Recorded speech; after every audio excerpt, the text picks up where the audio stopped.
La siguiente experiencia me ocurrió cuando yo estudiaba medicina. Como médico, tenía que aprenderme todos los huesos del ser humano. Para ello había recurrido a algunos libros y en la facultad de medicina donde yo estudiaba tenían un esqueleto real. Nunca me había preguntado a quién le pertenecía ese cuerpo. Sabía que ese esqueleto era de un hombre, ya que los huesos eran más grandes, más gruesos. Y bueno, porque así lo había dicho el profesor, pero no tenía ni la menor idea de cómo se llamaba. Todas esas preguntas me las hice en una ocasión, en que estaba yo solo en el salón. Eran como las 3 de la tarde, era un día viernes, hacía muchísimo calor. Tenía que estudiar la anatomía y estaba enfrente de ese esqueleto. Lo miré detenidamente y por un momento me parecía que me sonreía. Ya sé que era un absurdo, y evidentemente cualquier calavera parece que está sonriendo. Pero bueno, lo estaba viendo ahí, haciéndome todas estas preguntas. Y en un momento comencé a platicar con él. ¿Cómo te habrás llamado, amigo? ¿Hijo de quién habrás sido? ¿A qué te habrás dedicado? Y sobre todo, ¿por qué terminaste aquí? ¿Por qué no te dieron cristiana sepultura? Vaya, qué preguntas me hago, ¿verdad? Lo miraba fijamente y por un momento me pasó por la mente que se llamaba Pedro. No sé por qué, quizá fue el primer nombre que se me ocurrió y por eso le dije Pedro. Pedro, ¿por qué acabaste así, amigo? ¿Por qué no te dieron cristiana sepultura? En fin, ya me había aburrido y me había cansado de estar estudiando, así que me despedí de Pedro, así le había llamado a este esqueleto, y me fui para mi casa. Tras 2 largas horas de viaje llegué a mi casa. Llegué cansado, harto, y lo primero que hice fue entrar a mi habitación y me acosté sobre mi cama. Era viernes, se me había acumulado el cansancio de toda la semana. No era mi intención quedarme dormido, pero finalmente lo hice. Me dormí aproximadamente 2 horas, y en ese tiempo soñé bastante feo. Soñé nada más y nada menos que con Pedro, con el esqueleto de la facultad de medicina. Tuve un sueño bastante raro. En mi sueño veía a un hombre alto, moreno, cabeza como cuadrada, aspecto como si fuera un piel roja, como si fuera un apache. Así lo vi a este hombre. En mi sueño todavía no sabía que era Pedro. En cuanto lo vi, le pregunté que quién era. Y él me dijo, soy yo, soy Pedro. ¿Pedro? Sí, tú así me nombraste. Y ese no es mi verdadero nombre, pero vamos a dejarlo así. Llámame Pedro de ahora en adelante. Bueno, Pedro, ¿y qué haces aquí? Pues solamente te quería saludar. Te quería dar las gracias porque eres la única persona en que se ha dirigido hacia mí. Nadie sabe realmente cómo fue mi muerte. Nadie sabe por qué acabé ahí, en esa facultad de medicina, para que ustedes me estudiaran. Nadie se ha hecho esa pregunta. Parece que a nadie le importa. Solo tú en tantos años se le ha ocurrido preguntarme que cómo me llamaba y cómo acabé ahí. Pues bien, te voy a contar mi historia. Es una historia larga y triste. Yo no era de la Ciudad de México, yo era de provincia, era de Guerrero. Llegué a la Ciudad de México para buscar trabajo, ya que mi familia era muy pobre. Tenía una esposa y tenía 3 hijos. Mis hijos, la máxima adoración que cualquier persona puede tener en esta vida. Pero bueno, llegué a la Ciudad de México buscando un empleo. Lamentablemente nunca encontré un buen trabajo.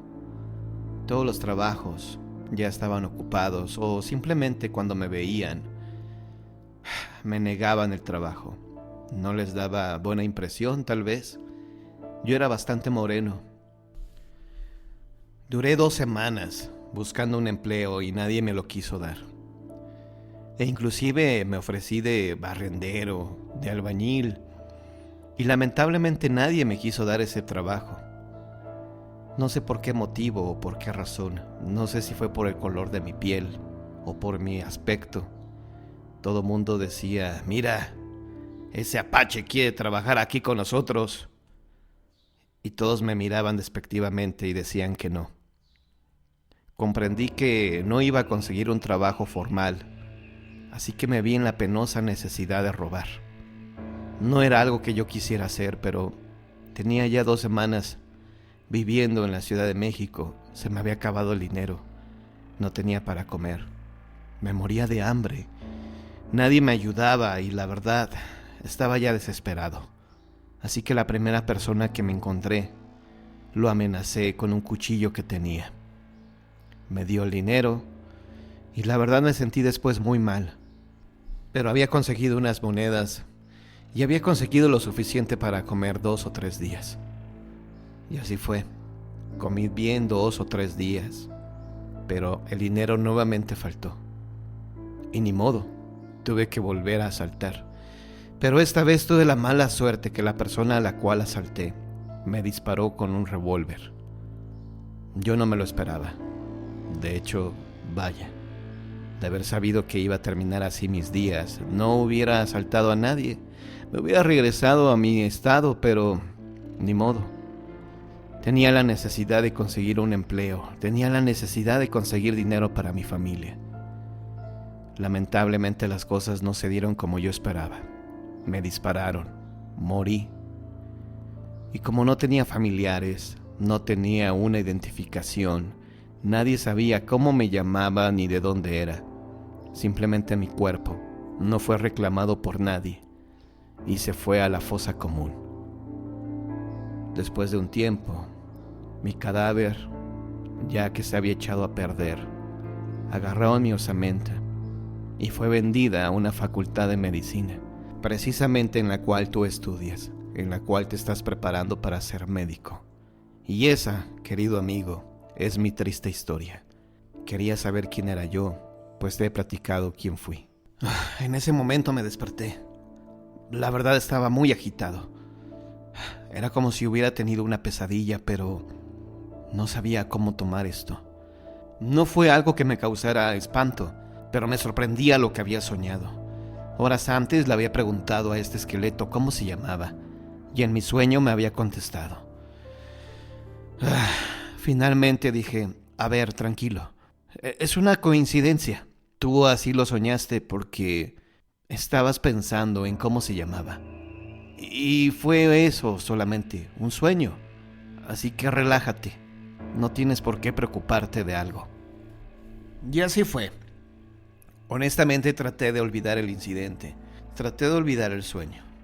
Se vino el fin de semana. El sábado me reuní con mis amigos. El domingo fui a visitar a mis familiares. Y el lunes regresé a la facultad. Y nuevamente me tocaba estudiar anatomía. Y nuevamente estuve delante de ese esqueleto, el cual yo había nombrado como Pedro. En esa ocasión me dio un poco de miedo entrar al salón, así que no lo hice solo. Me acompañé de Susi, y los dos estuvimos ahí estudiando el esqueleto. Y no sé por qué razón, ella me hizo la pregunta: oye, ¿alguna vez te has preguntado cómo se llamaba este hombre? Me puse nervioso y le dije: no, nunca se me había ocurrido algo así. Tuve que mentir. Aparte no podía asegurarle que se llamaba realmente Pedro.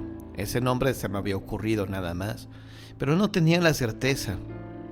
Aparte, en mi sueño, él me dijo que no se llamaba así, pero que si quería yo le podía llamar de esa manera. Realmente no estaba interesado en conocer quién era esa persona o en dónde vivían sus familiares. En mi sueño, él me dijo que era casado y que había tenido 3 hijos. No sé cuánto tiempo habría pasado o qué edades tendrían ahora sus hijos y su esposa, pero realmente no me quería involucrar más en todo esto. Simplemente no me quería clavar en este asunto, como decimos. Pero en una ocasión ocurrió algo en verdad espeluznante, y es que era una tarde de lluvia. Era una semana sumamente pesada, porque estábamos en exámenes finales. Recuerdo que en ocasiones salía bastante tarde de la facultad, a veces a las 7, 8 de la noche, cuando mi hora de salida eran las 3 de la tarde. En fin, en una ocasión salí a las 8. Estaba lloviendo muy fuerte. No tenía carro. Tenía que esperar a que pasara un taxi para poder regresar a casa. Y mientras yo esperaba pacientemente el taxi o el camión, lo primero que pasara, me encontré a un tipo alto, fornido, moreno. Parecía un apache. «Buenas noches, joven», me dijo este hombre. Yo le dije: «Buenas noches, ¿cómo está usted?» «Bien, gracias». «Vaya, qué lluvia, ¿no?» «Sí». «Y dígame, ¿ya va para su casa?» «Sí, ya.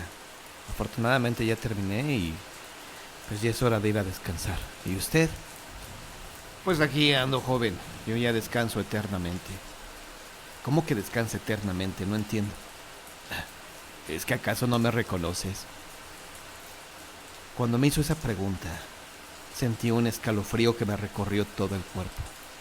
Y es que efectivamente, en cuanto lo vi, me acordé que ese rostro ya lo había visto antes, precisamente en ese sueño. Ese hombre era Pedro. Creo que te conozco, pero no estoy seguro. Claro que me conoce, joven.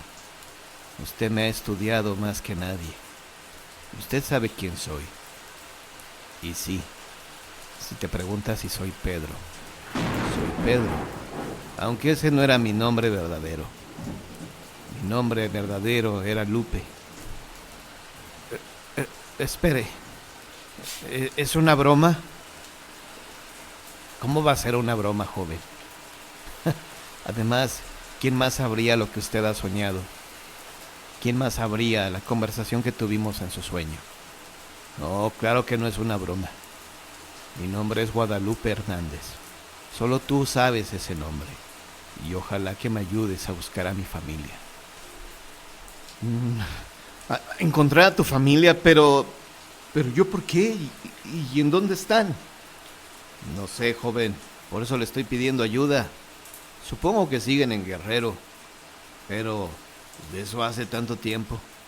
Oiga, ¿qué año es este? ¿Qué año es este? Estamos en febrero del año 2023. ¿2023? No, pues ya tiene mucho tiempo entonces. Yo me acuerdo que cuando vivía con mi esposa y mis hijos era 1970. Oye, no sé si esto es una broma, o un sueño, o una pesadilla, pero no te voy a ayudar a buscar a nadie. Estás loco. ¿No me vas a ayudar? Bueno, ¿y por qué no me quieres ayudar, joven? Solo tú podrías ayudarme a buscar a mi familia. ¿Y para qué la busco? ¿Qué caso tendría buscar a tu familia? Si dices que moriste en 1970, tu familia ya ni siquiera se ha de acordar de ti. Bueno, creo que tienes razón, joven. No lo había pensado así. Ya han pasado tantos años. Pensé que tendría menos, pero bueno, quizá tengas razón. Quizá mis hijos me olvidaron por completo. Y mi mujer tal vez ya ni siquiera viva. Oh, Dios mío. En ese momento cayó un relámpago muy fuerte. En ese momento cayó un trueno muy fuerte que hizo que la luz se fuera en toda la colonia. Y en ese momento sentí mucho miedo. Miré a mi lado donde estaba Pedro, pero ya había desaparecido.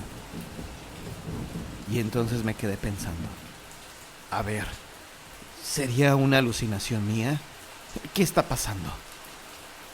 No lo sé. Afortunadamente en ese momento venía ya el camión.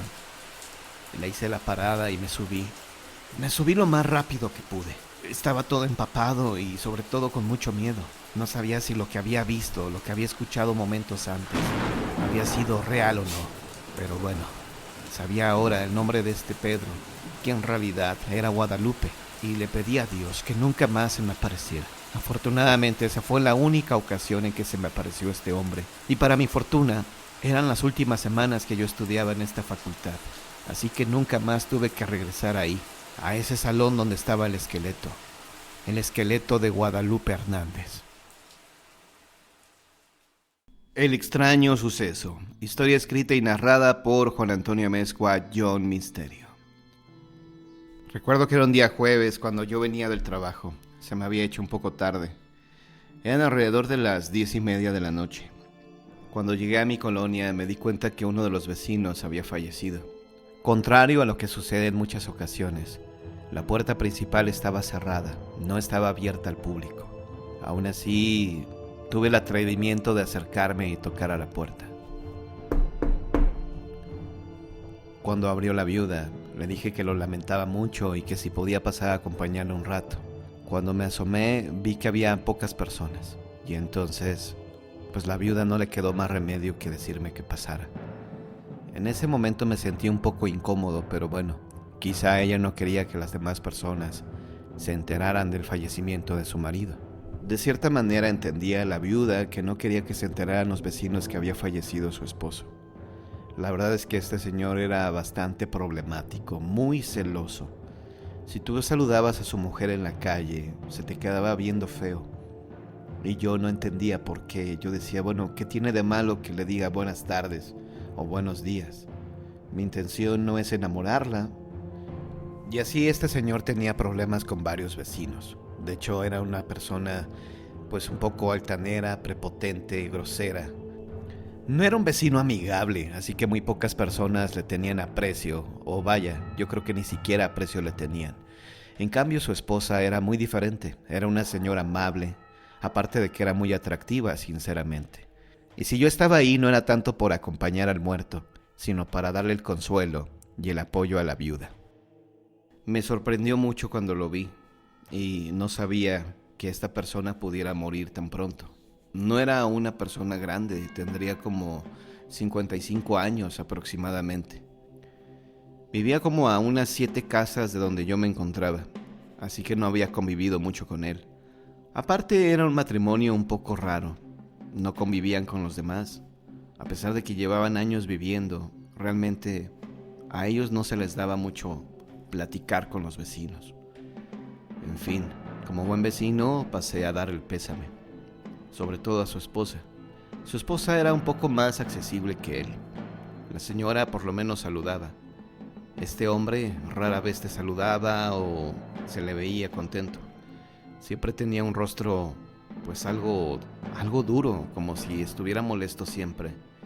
Como si le molestara vivir en una colonia como la que vivíamos. No sé, a veces uno piensa tantas cosas. Pero este hombre pues ya había fallecido. Y bueno, pasé, había poca gente, habían pocos vecinos ahí reunidos.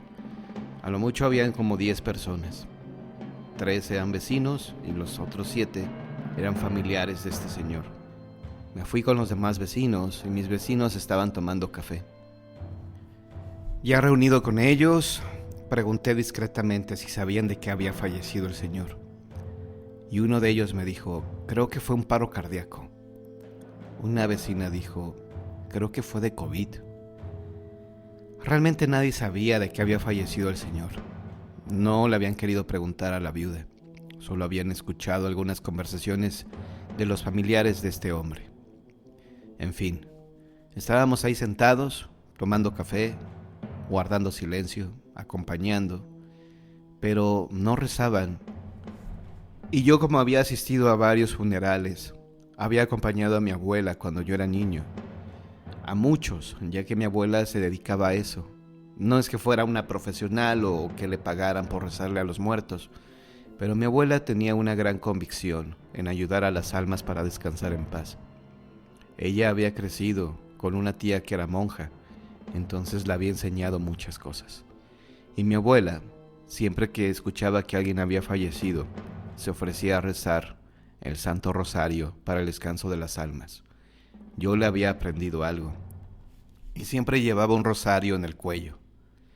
Así que le dije a la viuda, señora, ¿quiere que le rece a su esposo? Sé rezarle a los muertos. Y ella me dijo, no, joven, No quiere que le rece. Él me pidió que no le rezaran. La respuesta me sorprendió. La verdad no era algo que yo esperaba escuchar. Pero respeté la decisión de la señora y bueno, le dije, ok señora, si usted no lo quiere, así no se hará. Regresé con mis vecinos y me preguntaron que qué había pasado. Les comenté lo que pues había ocurrido, que me había ofrecido a rezar el rosario y la viuda había dicho que no, que el Señor no quería que la rezaran.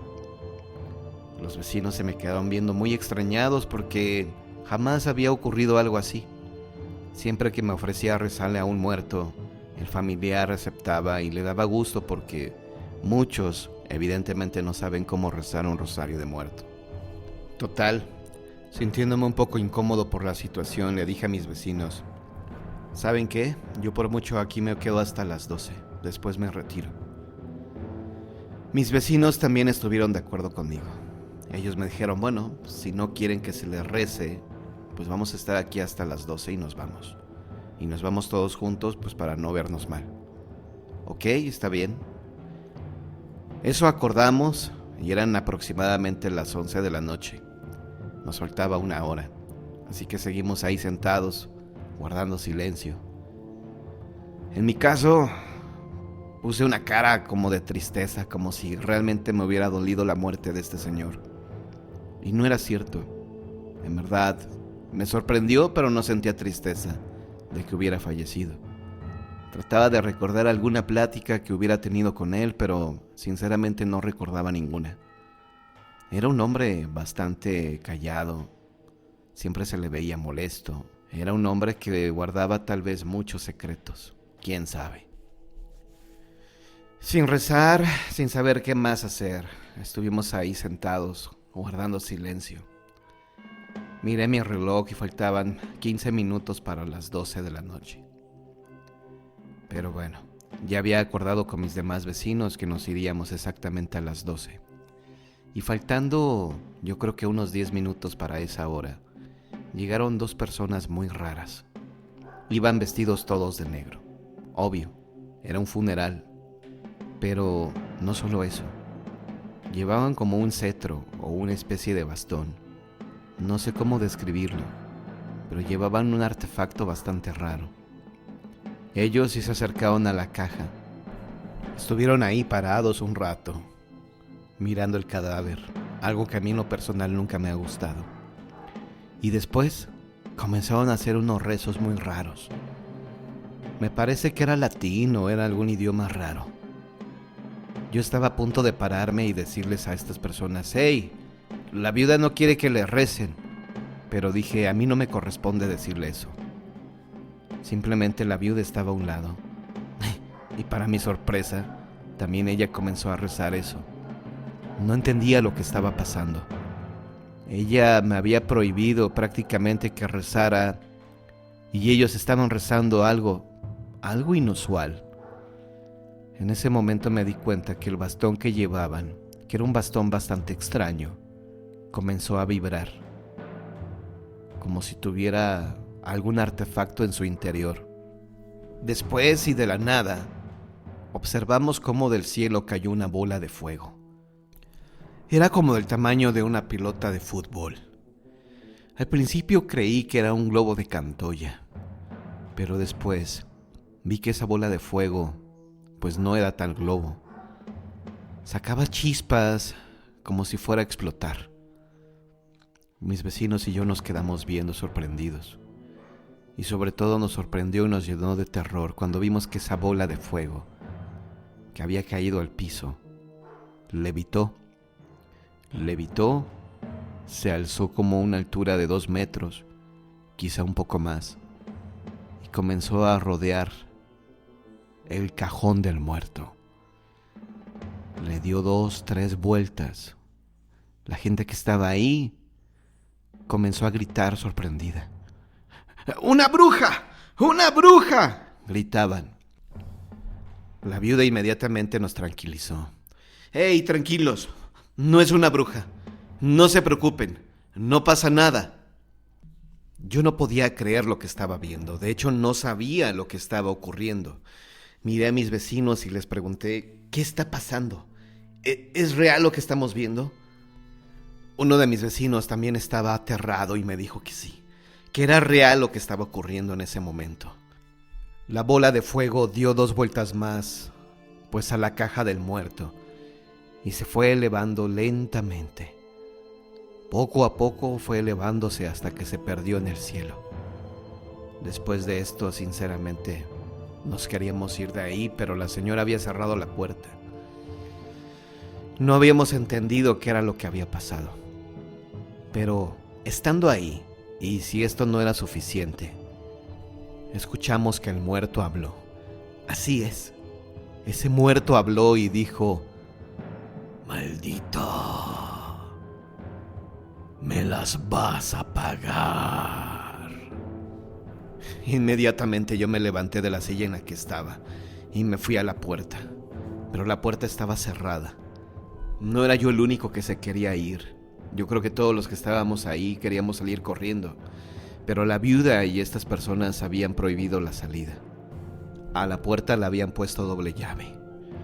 Finalmente la viuda nos pidió que por favor nos calmáramos, que nos tranquilizáramos. Ella dijo que nos haría una explicación de lo que había ocurrido. Finalmente aceptamos escucharla. ¿Qué más podíamos hacer? De hecho, estábamos ahí, encerrados prácticamente. La viuda nos dijo que su esposo se había dedicado a la brujería, que era un secreto, que nadie lo sabía y nosotros nos estábamos enterando hasta ese momento. Ese señor era un verdadero monstruo, solo que nosotros no lo sabíamos. Hacía trabajos de brujería, de magia negra, y aparte era un hombre bastante celoso. Y le había dicho a su mujer que cuando él muriera, también se la llevaría, que nadie más se acercaría a ella, que le quedarían pocos días de vida cuando él falleciera. Y estos brujos que habían llegado, habían venido a terminar con ese maleficio. Si ella no rezaba esto y no hacía este ritual, moriría pronto. Por eso me pidió que no rezara, porque los rezos en este caso de nada servían.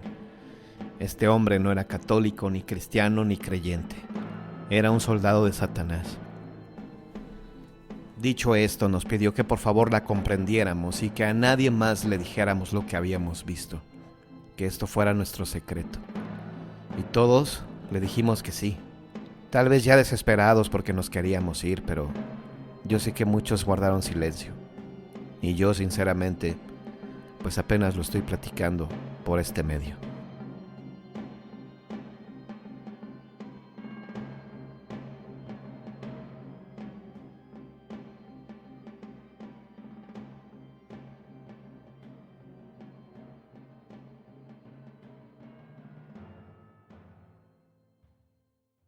El intruso, Lovecraft. Aquella noche el varón soñó con diversas cosas malditas y todos los guerreros que lo visitaron en forma de demonios, hechiceros y gigantescos gusanos de las tumbas lo atormentaron durante su pesadilla. Desgraciado aquel a quien su infancia solo le recuerda el temor y la tristeza. Infeliz el que ve detrás de sí soledad y sombrías habitaciones de negras cortinas. Enloquecedores anaqueles de libros demasiado antiguos. Aquel que vive espantosos insomnios, caminando entre los bosques de árboles grotescos, en el profundo silencio de la noche. Ese soy yo, el atormentado, el estéril, el decepcionado, y lo único que me queda es aferrarme a esos secos recuerdos. No sé dónde nací, lo único que recuerdo es que el castillo era infinitamente viejo y horrible, de oscuros pasadizos con techos muy altos llenos de telarañas y sombras. Las piedras de los corredores estaban excesivamente húmedas y llenaban el lugar de un olor maldito, como si generaciones de cadáveres estuvieran apilados en el centro de la fortaleza. La luz jamás entraba por ninguna parte, así que era preciso encender velas constantemente.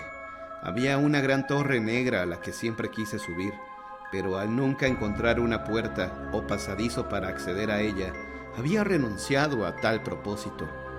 Resultaba imposible escalar esas escarpadas paredes. No recuerdo nada, no sé quién se encargaba de mis necesidades, ni cuánto tiempo vivía ahí. Lo único que inunda mi mente son las ratas, los murciélagos y las arañas. ¿Dónde estaban los hombres? Estaba acostumbrado a los huesos y esqueletos esparcidos Alrededor de las criptas de piedra excavadas entre los cimientos, eran cosas de todos los días y con las que crecí, igual que esos ennomecidos libros de los cuales aprendí todo lo que sé. Nunca escuché una voz humana y aunque he leído acerca del habla, jamás traté de pronunciar palabra alguna. No había espejos en el castillo y no sabía cómo era mi aspecto. Me imaginaba que sería como las figuras que me deleitaban representadas en los libros. Afuera, al otro lado del pútrido foso y debajo de los árboles negros, eran donde me recostaba para pensar en mis lecturas y me imaginaba a mí mismo como un héroe rodeado de muchas personas.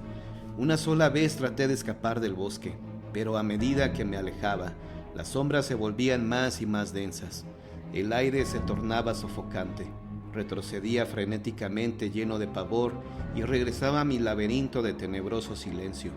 Así me la pasé soñando muchos años, esperando, aunque no sabía bien qué era lo que esperaba. En mi oscura soledad el deseo de luz crecía haciéndose alzar mis brazos hacia la negra torre en ruinas, la única que sobrepasaba la altura de los árboles. Decidí escalar la torre, con el riesgo de morir al caer. No importaba, tenía que vislumbrar la luz del día. Subí las carcomidas paredes y la vieja escalera de piedra, hasta donde ya no había forma de avanzar sino trepando. Horrible resultaba aquel cilindro de piedra ruinoso, siniestro y abandonado, sin más sonido que el batir de alas de los murciélagos. Pero más horrible aún era la lentitud de mi ascenso. Siempre la oscuridad arriba de mi cabeza. Tenía escalofríos como de una espectral y venerable tumba. Me estremecía preguntándome por qué no alcanzaba la luz. Tras una infinita, pavorosa y ciega ascensión por aquel desesperante precipicio, sentí que mi cabeza tocaba una cosa sólida. Supe que había llegado al techo. Palpé el obstáculo con mi mano y sentí una piedra dura e inamovible. Di un rodeo mortal aferrándome a los puntos de apoyo de la resbaladiza roca hasta que por fin encontré una abertura y empujando una losa sobre mi cabeza seguí subiendo. Había llegado a la cima. La pesada roca que había movido era una entrada que conducía a un nivel de piedra más ancho y más grande. Sin duda el suelo de algún espacioso mirador. Traté de mover e impedir que la losa cayera, pero fue inútil. Escuché los fantasmagóricos ecos de su caída, creyendo encontrarme a una altura prodigiosa, muy por encima de las malditas ramas de ese bosque que me condenaba a la oscuridad. Me arrastré con torpeza por el suelo y me asomé a la ventana. Por primera vez iba a contemplar el cielo, la luz y las estrellas, sobre los cuales tanto había leído. La decepción fue absoluta. Lo único que encontré fueron anaqueles de mármol, sosteniendo cajas de un tamaño inquietante. Me preguntaba qué rancios secretos habría encerrado en aquella habitación. Mis manos se agarraron a una cúpula donde colgaba un portal de piedra. Al empujarlo, noté que estaba cerrado, pero con un arranque de fuerza sobrehumana pude abrirlo. En cuanto lo logré, tuve el éxtasis más grande de mi vida, pues apareció ante mis ojos por primera vez la luna llena. Detrás del fondo de un corto pasadizo de escalones de piedra que habían aparecido al abrir la puerta recién descubierta, había una arcaica cerca de hierro. Comencé a subir por aquellos escalones mientras una nube tapaba la luz de la luna, sumiéndome nuevamente en la negrura. Mi camino se tornó más lento en la oscuridad. Llegué a la cerca, le empujé con cuidado y la luna reapareció con toda su magnificencia. La más demoníaca impresión es la de los abismalmente increíble. Nada de lo que hubiera visto antes podía compararse con el terror de lo que ahora observaba. La visión era asombrosa. En lugar de contemplar las copas de los árboles de odio, a mi alrededor se extendía un sólido suelo, adornado con incontables placas y columnas de mármol, enfrente de una iglesia de piedra cuyo ruinoso campanario brillaba a la luz de la luna. Lleno de asombro, abrí la verja por completo y di lentamente unos pasos por el camino blanco. Mi mente aturdida y caótica seguía avanzando. Ni la fantástica maravilla que estaba viendo pudo detener mi curso hacia eso. No sabía ni me importaba si la experiencia que estaba viviendo era por la locura, el sueño o la magia. Estaba decidido a conquistar el reino de la luz, para no volver a la oscuridad nunca. No sabía quién era o qué era yo, ni qué podía ser lo que me rodeaba. Pero a medida que avanzaba, un horrible recuerdo latía con fuerza dentro de mí. Pasé bajo un arco que ponía fin a aquella zona de placas y columnas, y llegando al campo abierto comencé a vagabundear por un camino de ruinas de antigua presencia olvidada.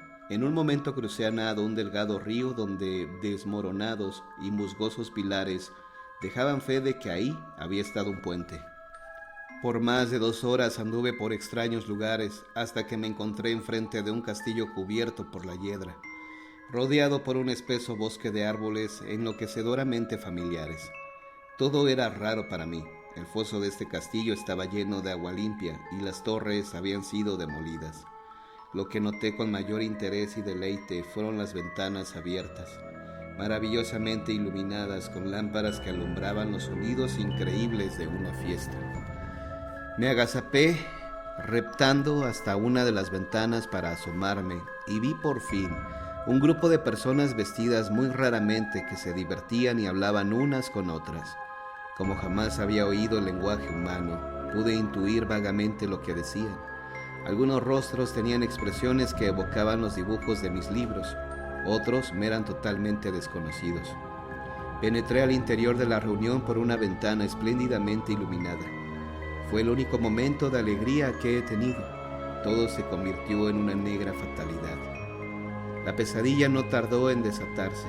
Apenas hube entrado, cuando todo el grupo que estaba ahí reunido comenzó a sentir un miedo terrible que, desencajando sus rostros y haciendo surgir los más horribles alaridos, provocó una estampida general de pánico, donde varios cayeron desmayados y fueron arrastrados por sus compañeros enloquecidos por el terror. Muchos se cubrieron los ojos con las manos, llevándose por delante los muebles, tropezando con las paredes antes de alcanzar las puertas de salida. Los gritos eran impresionantes. Yo me quedé de pie en el centro de la habitación iluminada, solo y aturdido. Temblé al pensar que algo podía ocultarse cerca de mí sin que yo lo percibiera. A primera vista, la habitación estaba desierta, pero al avanzar hacia una de las alcobas, creí detectar la presencia. Un indicio de movimiento detrás de la puerta me lo decía todo, y luego, con el primer y último sonido que haya pronunciado jamás, un cadavérico chillido que me repugnó casi tanto como su nociva causa. Me encontré de lleno ante la pavorosa monstruosidad cuya aparición había hecho huir a todos. No sé bien a qué se parecía esa cosa, pues todo lo siniestro, repulsivo, anormal y deleznable la conformaban. Una fantasmagórica mezcla de decrepitud, vejez y disolución, un ídolo pútrido y chorreante de una malsana revelación, el espantoso aborto que la tierra debió ocultar para siempre. Dios sabe que no era de este mundo. Aunque para mi horror vi en su aspecto carcomido y esquelético una aborrecible parodia del cuerpo humano, y en su ropa mohosa y desgastada una cualidad indescriptible que me estremeció aún más. Quedé casi paralizado, pero intenté huir. Di un salto hacia atrás para escapar de aquel monstruo sin nombre y sin voz. Mis ojos estaban hechizados por aquellas órbitas vidriosas, repulsivamente fijas sobre mí, se negaban a cerrarse. Traté de alzar la mano para tapar su visión, pero tenía los nervios tan crispados que mis brazos no llegaron a obedecer mi voluntad. Perdí el equilibrio al intentarlo. Tuve que dar unos pasos para no caer. Mientras avanzaba, percibí, agonizando de horror, que aquella cosa inmunda, cuyo aliento repugnante casi imaginaba oír, también se estaba moviendo. Al borde de la locura, alcé nuevamente la mano para cubrirme de tan fétida aparición. Y en el cataclismo de un segundo hecho, de los más espantosos accidentes infernales y pesadillas cósmicas, mis dedos tocaron la putrefacta garra del monstruo. No grité, pero todos los diabólicos espíritus del infierno aullaron por mí, como si en aquel segundo hubiera caído sobre mi mente una avalancha de recuerdos de un alma aniquilada. En aquel segundo recordé todo lo que yo había sido, el otro lado del pavoroso castillo, los árboles, la espantosa soledad, la negrura infinita en la cual había vivido siempre. Reconocí el alterado edificio en el que ahora me encontraba y reconocí la impía abominación que estaba delante de mí, mirándome de reojo mientras apartaba mis manchados dedos de los suyos. En el supremo horror de aquel segundo, olvidé lo que había espantado, y la ráfaga de negro recuerdo se desvaneció en un caos de imágenes que se repetían. En un sueño huí de aquel maldito y espectral edificio, corriendo con rapidez a la luz de la luna. Cuando estuve de regreso en el patio de mármol de la iglesia y bajé las escalinatas para regresar a mi sepultura, encontré que la trampa de piedra estaba fija. Ya no podría esconderme ahí nunca más. No lo lamenté, pues había llegado a odiar el antiguo castillo con sus árboles. Ahora cabalgo con los burlones y amigables espíritus de la noche eterna. De día juego en las catacumbas de antiguos sacerdotes malditos. He comprendido que la luz no es para mí, excepto la de la luna. En mi nuevo salvajismo agradezco la amargura de ser anormal. Aunque he logrado aceptarme, sigo sabiendo que soy un intruso, un ser ajeno a este siglo, extraño entre aquellos que son seres humanos. Lo he sabido desde que alargué mis dedos hacia la abominación que estaba dentro de aquel marco dorado, desde que alargué mis dedos y toqué una dura y fría superficie de cristal pulido.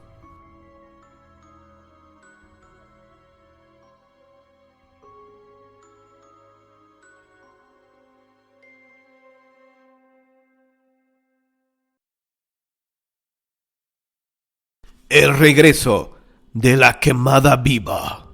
Santiago Ricarte, un caballero que había participado en el proceso contra la anciana Jacinta Aguirre por hechicería, no durmió nada bien la noche en que la quemaron viva.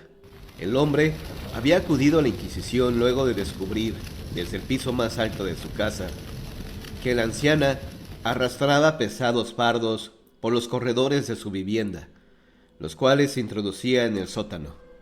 Días después, el olor de carne descompuesta invadió el ambiente. Esto, aunado a los extraños visitantes que tenía la mujer a deshoras, los cuales llegaban en carruajes que tenían las ventanas cubiertas por cortinajes negros, decidió a don Santiago a denunciar a su vecina a las autoridades del Santo Oficio. Se descubrió en efecto que la mujer escondía cadáveres en el subterráneo de su casa. Estos eran de niños que habían desaparecido en días previos de sus casas en los barrios más pobres de la ciudad. La mujer, luego de ser sometida a crueles tormentos, confesó que había comido las entrañas de las criaturas en extraños ritos a la muerte, pero de sus cómplices nada dijo. Confiesa, hechicera, ¿quién te ayudaba a robar a los niños? ¿Quién a mantenerlos ocultos? ¿Quién a matarlos? ¿Quién más los comía junto contigo? La mujer, con una sonrisa malévola y mirando solo al piso, contestó de modo cínico solo a la última pregunta. Nadie, solo la muerte. Y lanzó una risa sardónica que hizo estremecer las paredes de la santa del Santo Oficio. ¡Que se le queme viva!, fue la sentencia. Luego de verla arder, don Santiago fue directo a su casa. Siendo de naturaleza nerviosa, se sentía terriblemente fatigado. Luego de seguir de cerca este proceso, se acostó temprano, pero no pudo dormir. Después de estar en la oscuridad dando vueltas en la cama, decidió bajar a beber algo que le calmara los nervios. En cuanto encendió una vela, creyó ver parada en la esquina de su cuarto a la vieja bruja, y del susto, a punto estuvo de dejar caer la vela sobre la cama. Salió de su habitación, decidido a no volver a ella. Acomodaría algunas mantas en la sala y dormiría ahí. Cuando bajaba las escaleras, sintió que alguien oprimía fuertemente su hombro derecho, como recargándose en él. Aterrado, no quiso voltear, y bajó tan rápido como sus temblorosas y débiles piernas se lo permitieron. Entró a la cocina, pero no atinó a servirse nada. Todo se le caía de las manos. Entonces decidió buscar las llaves y salir de ahí.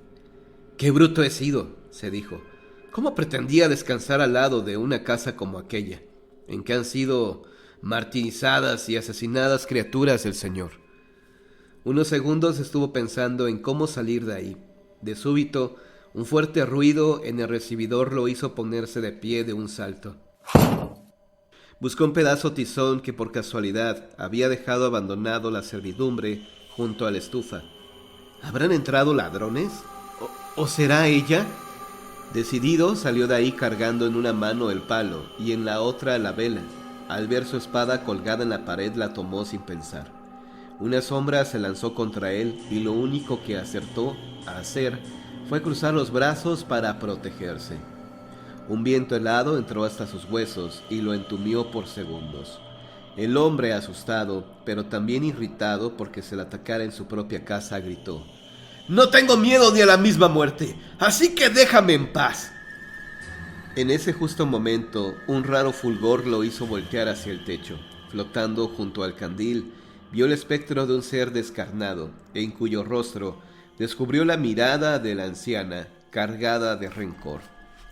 El hombre no lo pensó más, dejando caer la vela.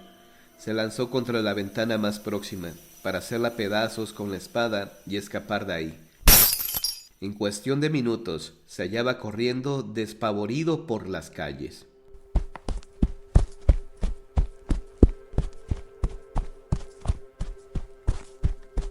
Todo se hallaba a oscuras y silencioso, puesto que eran las 3 de la madrugada, pero de pronto frente a él surgió un carruaje que parecía estar decidido a embestirlo. ¡Pare, pare!, gritó, pero el conductor no parecía hacer caso alguno, así que cuanto pudo, don Santiago se pegó al muro y así pudo librarse del fatal encuentro. Descubrió entonces que estaba frente a la casa de don Rodrigo Sánchez, muy amigo suyo, y decidió despertarlo. «Bendito sea el cielo», musitó en cuanto vio encenderse una vela. A poco y al calor de la chimenea, don Santiago se hallaba refiriendo a su anfitrión los extraños sucesos de esa noche. Si bien ocultando el miedo que había experimentado, puesto que don Rodrigo era un caballero famoso por su valor, el cual había demostrado fehacientemente tanto en los torneos como en cualquier pleito en que estuviera en peligro sus amigos. Tras mucho charlar sobre otros temas, en cuanto el anfitrión vio que don Santiago se hallaba más tranquilo, lo invitó a acomodarse en una de sus habitaciones.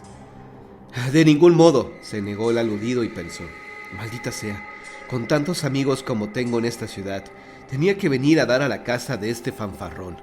Se reiría de mí si me quedara refugiado en su casa esta noche, por temor a las brujas». «De ningún modo», repitió, «esas visiones no son más que el producto de una mente insomne, así que volveré a mi hogar. Ya muchas molestias le he causado». Don Rodrigo no pudo evitar que surgiera en su rostro una sonrisilla malintencionada, mas se sobrepuso al gesto de burla y dijo: «Me alegra verlo más animado. Así es, me siento mucho mejor. Al menos permítame que le preste algo de ropa de calle. Creo que no tarda en amanecer y no me gustaría que le vieran así, usted sabe, en paños menores». «Oh, sí, claro. Eso sí lo aceptaré. Se lo agradezco y mucho». Ya a punto de salir, su amigo lo retuvo. «Recuerde llevarse su espada, mi buen amigo». Atolondrado, don Santiago volvió unos pasos para tomar su arma. «Es cierto, la olvidaba. Es una reliquia, usted sabe. Me la obsequió mi abuelo, que siempre fue un valiente. Mató con ella a no sé cuántos centenares de indios, decididos a todo en la toma de Tenochtitlán». «Ahora está exagerando, ¿eh?». Parecía decir la sonrisa en la cara de su amigo, así que don Santiago decidió salir de ahí cuanto antes. Pero ya con un pie en la calle, todavía se dio tiempo para voltear y decir: «Un ricarte no le tiene miedo ni a la misma muerte». Y ajustando la espada en el cinturón, salió dando zancadas.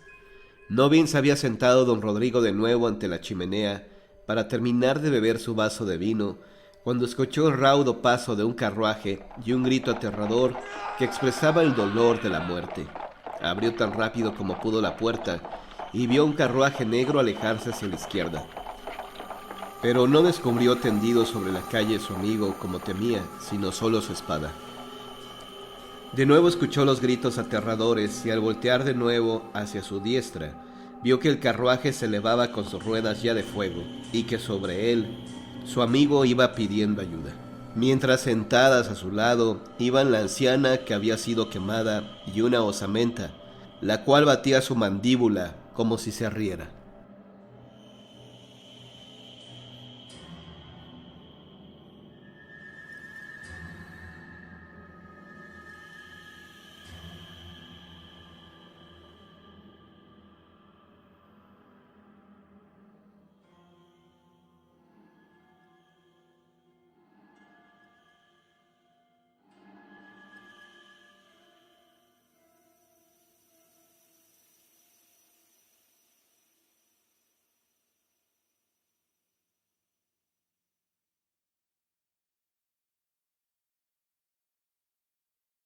El secreto.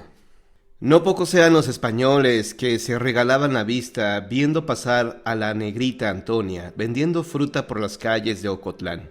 La mujer había llegado como esclava al lugar poco después de que en 1637 una peste acabara con los aborígenes y con ello, con la mano de obra que se necesitaba para trabajar las tierras de los españoles. Muy devastada había resultado esa región en que los indios americanos habían tenido que sufrir además la crueldad del conquistador Nuño de Guzmán, quien había sentado sus reales en el territorio conocido entonces como la Nueva Galicia. La bella joven había llegado desde muy niña acompañando a sus padres que venían directamente de África y llegaron hasta Cuba, donde los españoles habían aniquilado a los nativos. De ahí fueron llevados a la península de Yucatán y por último habían sido conducidos hasta lo que hoy es el estado de Jalisco. Su amo español los tuvo en su poder un par de años y luego, por extrañas razones, dio la libertad a la familia y no solo eso, sino que les regaló una parcela en la que la familia sembró algunas frutas, aprovechando los conocimientos que habían adquirido mientras fueron esclavos. Para entonces Antonia estaba en la plenitud de su adolescencia y ya ejercía una extraña fascinación en casi todos los varones que la observaban. Además, siempre cargaba como si fuera su bebé un bulto que había traído de Yucatán y del cual rara vez se separaba. Las malas lenguas decían que se trataba de un niño que había engendrado con su examo. «Pues será el cadáver», decía una de las viejas del lugar, «puesto que nunca se le ha visto destaparlo». «No, se cuenta que ya lo traía desde que llegó», replicó otra. Lo cierto fue que ni sus padres pudieron saber nunca qué escondía Antonia entre los brazos, envuelto en una vieja tela, y del español ninguna información se pudo obtener, pues abandonó estas tierras sin que hubiera explicación alguna, dejando abandonada su propiedad. Un malhado día, don Ruy Baltasar, un funcionario menor de la alcaldía mayor de Poncitlán, a la que pertenecía Ocotlán, se dedicó a contemplar la bella figura de la negrita Antonia, mientras bebía jerez en la calle, acompañado de algunos españoles que había ido a visitar, y de inmediato se quiso enterar de todo lo referente a la huérfana. Enterado de todo lo que se sabía de Antonia, decidió que una vez concluidos los trámites que la habían llevado a Ocotlán, la abordaría en su mismo domicilio. Estaba decidido a hacerla su esposa. Al día siguiente, se apersonó en la pequeña huerta de la negrita Antonia. Quitándose el sombrero, saludó. «¡Hey, buenas y santas tardes tenga la señorita!» La muchacha lo miró extrañada a través de la ventana de su cocina, en la que guisaba el almuerzo. «Buenas tardes», respondió muy seria. «¿Tendría usted la bondad de dejarme pasar? ¿No negará usted un vaso de vino a un sediento caminante que debe emprender el camino hasta Poncitlán?» Antonia miró de arriba a abajo la vestimenta de regular calidad del hombre y aunque desconfiaba, lo dejó pasar. Lo primero que el hombre vio al entrar a la estancia fue un gran crucifijo. «Oh, ya veo que este es un lugar santificado». Antonia salía de la cocina y se acercó a la mesa llevando un vaso de barro lleno hasta la mitad con vino, el cual el hombre apuró apenas se hubo sentado. Se limpió los bigotes con los dedos y se quedó mirando el bello rostro de la anfitriona mientras sonreía socarronamente. Ella sabía que tenía que responder algo por pura cortesía, y así dijo: «No es mala su apreciación sobre mí, que aquí reina nuestro Señor Jesucristo». Pero añadió: «Sin embargo, el que usted lo dijera apenas entrando, y del modo en que lo hizo, me ofende al pensar que usted tenía otra concepción de mi hogar, en que, como se sabe, vivo sola, y ello se presta a toda clase de habladurías». Y luego agregó con tono aún más severo: «Y más sabrá si sabe que usted ha permanecido demasiado tiempo aquí». El rostro del visitante se descompuso de manera enérgica, y en sus ojos brilló aún más la lujuria, la cual la negra Antonia había notado en su mirada apenas le vio dentro de su casa. «Pues bien, ya he cumplido con la enseñanza cristiana de dar de beber al sediento, así que...» El hombre saltó hecho una fiera sobre ella. «¡No te atrevas a correrme, maldita manumisa!» balbuceó mientras con una mano de hierro le apretaba el frágil cuello contra la pared. Quedaron callados un buen rato, mientras el funcionario contemplaba los bellos ojos femeninos y los carnosos labios que anhelaba besar. De pronto, un fuerte dolor lo hizo doblarse. La muchacha lo había golpeado con la rodilla en sus partes nobles, y aprovechó el momento para salir huyendo. Don Baltasar salió en pocos segundos tras ella, pero no la vio por ningún lado. Le extrañó mucho la rapidez con la que había desaparecido, pues en el entorno cercano no había árboles ni vallas tras de las cuales la mujer hubiera podido esconderse. Entonces es verdad que es un ser malévolo, que ejerció control en la mente del español, del cual fue la esclava, y que carga un feto, producto de sus relaciones con él, se decía el hombre entre dientes, doliéndose aún por el golpe y rascándose la cabeza confundido. ¡Ah! Pero sé cómo obligarla a que sea mi mujer. Y de inmediato se puso a hurgar en todos los rincones de la casa, en busca del extraño bulto que se decía que cargaba la negrita Antonia. Tras cerca de una hora de buscar, volteando a ratos hacia la puerta, por si regresaba la dueña de la casa, una duela del piso de la cocina se quebró bajo su pie y vio a la luz mortecina de la tarde una manta vieja. ¡Reyes! ¿Pero qué diablos es esto? En cuanto pudo extraer el bulto, descubrió que la tela envolvía un rollo amarillento, que resultó ser un códice antiguo con signos y dibujos extraños. De modo que esto es lo que ocultaba la maldita. Recordó la referencia que se le había hecho de la estancia de Antonia en la península de Yucatán y que en aquella región habían abundado los códices indígenas, los cuales Fray Diego de Landa había reducido casi a nada mediante el fuego de enormes hogueras hechos con esos documentos, que eran considerados obras del demonio. Volviendo a enrollar el códice, lo acomodó entre sus ropas y se dispuso a ir en busca de su caballo para partir a toda prisa a ver al comisario del Santo Oficio, don Elías Valverde, que sabía que se hallaba por esos días en la alcaldía de Poncitlán. Ya veremos cómo arde en fuego este hermoso cuerpo, y todo por haberme despreciado el infeliz. No obstante, detuvo su camino en medio de los árboles cuando creyó ver a la negrita Antonia correr hacia la espesura. No, masculló y se remordió una punta del bigote. Creo que primero trataré de llegar a un acuerdo con ella. Sería un desperdicio que tanta hermosura fuera a parar al infierno. Trató de andar entre la hierba a caballo, pero pronto tuvo que desmontar y seguir a pie. La luz de la luna ya se mezclaba con la poca claridad que el sol moribundo daba a aquel paraje. Poco a poco todo fue quedando en penumbras y de pronto don Ruy Baltasar creyó escuchar ruidos extraños provenientes de las sombras. ¡Antonia!, gritó fieramente para alejar el miedo y al mismo tiempo acarició la empuñadura de la daga que pendía de su cinturón. Tengo en mi poder lo que mucho atesoras, si no quieres que llegue a las manos de la Santa Inquisición. Entonces, un resplandor se vio a lo lejos. Era la negra Antonia, quien se acercaba con una antorcha en la mano. El funcionario español quedó aún más asombrado por su belleza, que tenía algo de diabólico a la luz de las llamas. ¡Qué demonios! ¿Acaso no tiene usted curiosidad por ver hasta lo último de ese códice? ¡Depravada! ¿No sabes que esto te puede llevar a la hoguera?, dijo el hombre agitando el rollo ante la nariz de Antonia. De modo que si no quieres ir a parar ante el tribunal de la Inquisición, deberás ser mi mujer. De ningún modo. Por mí puede llevarlo a los inquisidores, pero ¿no quiere al menos saber antes qué hay en ese papel? Yo gustosa se lo habría mostrado si usted me lo hubiera pedido, pero fue usted tan impulsivo y necio. El español desenrolló el códice de golpe. Pero, ¿qué puede haber aquí sino basura? Signos y rayones que no entiendo.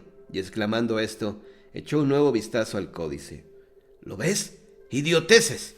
Y ni siquiera creo que sea cosa del demonio, pero ellos bien que lo consideraban así. De pronto descubrió un dibujo que le llamó vivamente la atención, en uno de los extremos del documento, pero... ¡No, un momento! ¿Quién es este que...? Fue lo último que dijo. Los pájaros abandonaron los árboles espantados por un alarido de muerte. Al día siguiente, con el rostro cocido por los intensos rayos del sol, fue hallado el cadáver de don Ruy. De inmediato se inició una investigación sobre la causa de la muerte, pero no se pudo poner nada claro, puesto que el cuerpo estaba intacto. Se instruyó al comisario Elías Valverde para que interrogara a todos los sospechosos. El hombre viajó desde Poncitlán hasta Ocotlán y en primer lugar visitó la casa de Antonia, dado los rumores que corrían de la región acerca de la maldad de la bella mujer.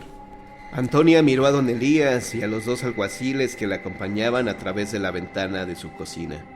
Su rostro lucía de lo más fresco y apacible. Los invitó a entrar al tiempo que acomodaba su pelo con evidente coquetería. Mientras era interrogada, uno de los alguaciles descubrió la duela rota de la cocina y se encaminó hacia ella. Pero la negrita Antonia lo detuvo con su suave mano y lo conminó a sentarse de nuevo y a saborear un vaso de buen vino. Pero el alguacil miró a la mujer y luego el suelo de la cocina, del cual sintió emanar un olorcillo a sangre que hizo que el terror corriera por sus venas. El hombre se sentó y no volvió a moverse durante el resto de la entrevista. Minutos después, y luego de que Antonia parecía haber resuelto las dudas del comisario a entera satisfacción de éste, los hombres empezaron a despedirse. La mujer parecía haber ejercido una extraña fascinación en ellos mientras estaban alojados en su casa. Pero en cuanto estuvieron afuera, el comisario recordó uno de los motivos principales que le llevaron a esa vivienda. Así que luego de agitar la cabeza y de golpearse la frente para castigar su aturdimiento, viró y dijo a la negrita Antonia: «Lo había olvidado. Permítame informarle que se puede instruir contra usted un juicio por brujería o herejía, según la cartilla del Santo Oficio que me ha facilitado el inquisidor Juan de Valtierra». La mujer esbozó su mejor sonrisa, al parecer con el deseo de volver a aturdirlo con lo encantador de ese gesto. Reforzó su coquetería llevando el pelo tras la oreja. Con una voz que sería capaz de quebrar la voluntad del hombre más firme, preguntó: «¿Tiene acaso que ver con el simple hecho de que viva yo sola y desamparada, sin la protección y guía santa de un hombre?» El comisario en efecto se aturdió, pero prosiguió con lo que había empezado: «Y ello es debido a un bulto extraño que usted, al parecer, guarda como si fuese un hijo». «¿Cómo? ¿Comisario Valverde? En dado caso resultaría la maternidad delito que perseguir por la Inquisición, y ello es absurdo, ¿verdad?» En realidad, terminemos con todo esto. Haga el favor de mostrarme dicho bulto». La muchacha hizo un ligero mohín de disgusto, pero con paso seguro se dirigió a la cocina, de donde volvió en cuestión de segundos cargando una mantita. «Lo pongo en sus manos, comisario». A plena luz del día, los tres hombres desenrollaron el códice. Los dibujos y signos indígenas al principio no les decían nada, pero conforme iban descubriéndolos empezaron a reconocerse a sí mismos subiendo a un templo indígena, con las manos atadas a la espalda. En la parte alta de la pirámide los esperaba un sacerdote con un cuchillo de pedernal en la mano, y de pronto una punzada en el corazón los hizo caer fulminados. Los tres cadáveres fueron encontrados poco después entre la hierba, a bastante distancia de la casa de la negrita Antonia, quien esta vez no se había visto tentada, como ante su buen amo español, de pedirle que se detuviera antes de desenrollar la parte del códice, en que cualquier español que lo abriera llegaría a su propio sacrificio.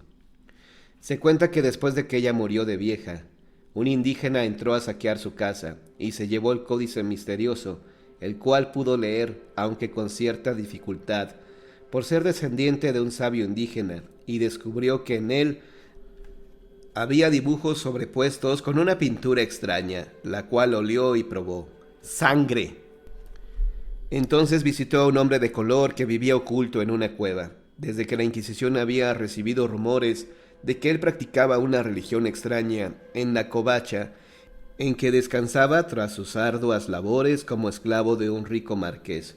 El hombre, tras mucho cavilar, descubrió que había sido aplicado algún rito africano en el códice, con el que se buscaba aniquilar a cualquiera que hubiera ejercido la esclavitud.